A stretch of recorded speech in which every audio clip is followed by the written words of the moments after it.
اٹھ کہ اب بزم جہاں کا اور ہی انداز ہے، اٹھ کہ اب بزم جہاں کا اور ہی انداز ہے، مشرق و مغرب میں تیرے دور کا آغاز ہے۔ میرے پیارے اسٹوڈنٹس، جیسا کہ آپ حضرات کو معلوم ہے کہ میں کلاس 10 والوں کے لیے یعنی C B S E board class 10 جان پہچان اردو سبق نمبر 8 یعنی مرزا غالب کی غزل لے کر حاضر ہوا ہوں۔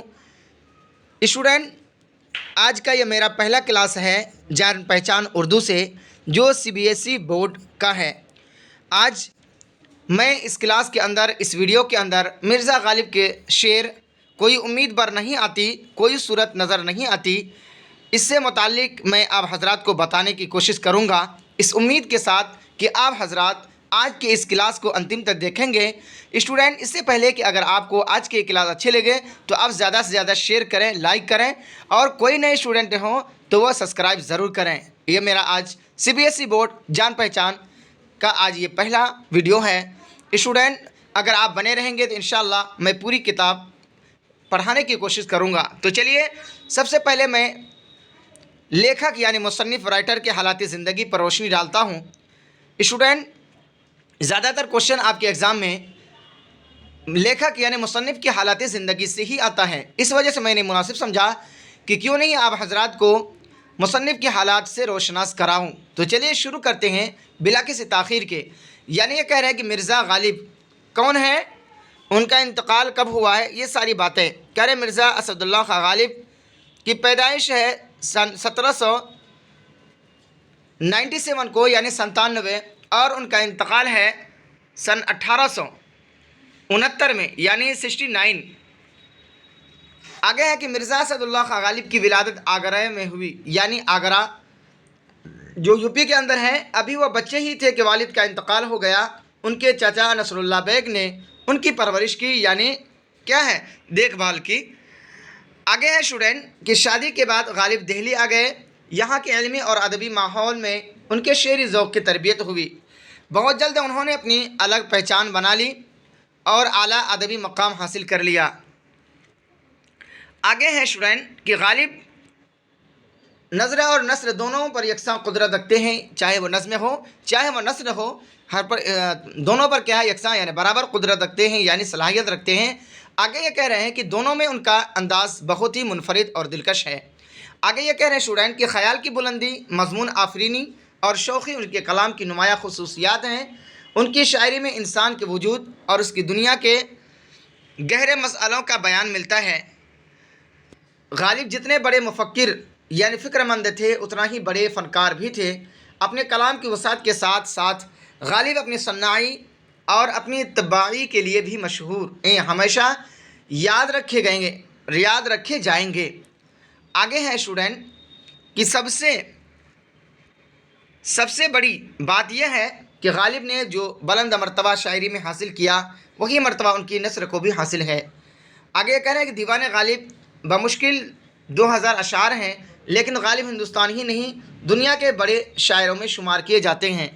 آگے ہے کہ ان کے خطوط کے مجموعے اردو معلیٰ اور اردو ہندی کے نام سے شائع ہوئے۔ اسٹوڈنٹ، آپ کے ایگزام کے اندر یہ بھی پوچھا جائے گا کہ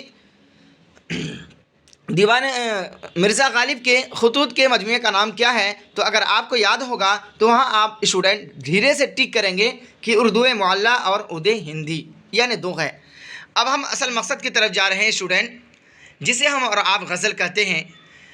بہت ساری اسٹوڈنٹس نے مجھے فون کر کے یہ اطلاع دی کہ سر آپ جو ہے جس طریقے سے بہار بورڈ پڑھاتے ہیں کلاس 10 اور 12 والوں کو، اسی طریقے سے C B S E board والے کو بھی پڑھائیے تاکہ ہمارا بھی فائدہ ہو اور آپ کا بھی فائدہ ہو۔ تو چلیے اسٹوڈنٹ، ہم پڑھتے ہیں کہ غزل کیا ہے۔